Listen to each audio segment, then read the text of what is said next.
Now, Elon Musk, we know he has many, many children. Now, there's rumours that he's offered to impregnate right-wing influencer Tiffany Fong and then retaliated by slashing her earnings when she refused. What can you tell me about these allegations? I'm not sure if I believe this story. My goodness, can you believe this? Now, Fong claims that once she got on his radar and he became interested in her, she made approximately $20,000 a month through Twitter's influencer incentive program. But when he caught wind that she was gossiping with Ashley, the other baby mama, he cut her. Her reach on Twitter, and the money dried up. I'm with you. I don't know where the truth begins and where the gossip starts. But if she's anything like Ashley, then there are receipts, and we will likely see them at one point.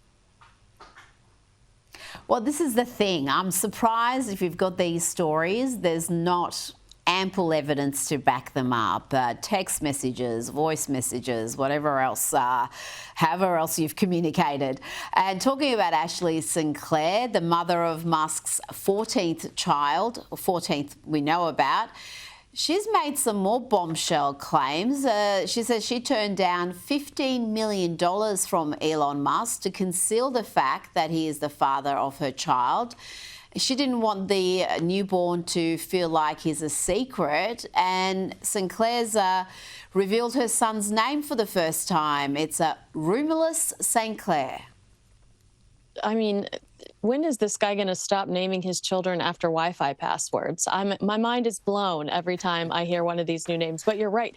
The Wall Street Journal story, one of the craziest parts to me was that he has at least 14 children with 4 women. But sources close to Elon told the Journal that the true number of his children is much higher than publicly known. He also, and again, we talked about those receipts. Ashley St. Clair showed the Wall Street Journal some text messages that Elon sent her where he said to reach Legion level, that's how many children he wants, Legion level, before the apocalypse, we will need to use surrogates. That's what one of the text messages read, suggesting that he wants to continue procreating for his Legion.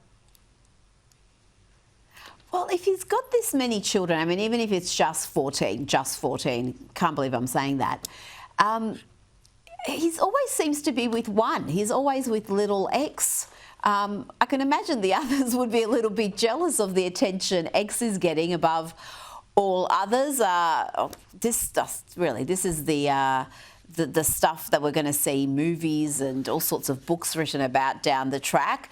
Now, I want to ask you about Gayle King. She's expressed her displeasure at those calling her trip on Jeff Bezos's Blue Origin spacecraft a space ride. She finds that very offensive. She says it's not a ride because they never say men went for a ride. She's trying to bring in sexism and misogyny into people who are arguing this was just a frivolous exercise. They're not astronauts, and let's not pretend this little stunt is going to bring about world peace.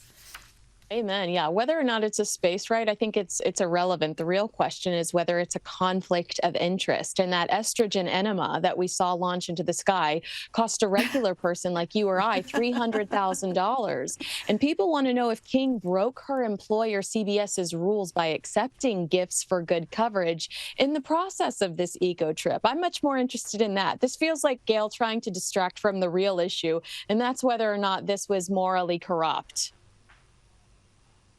Well, I just can't believe the carry-on, Kinsey.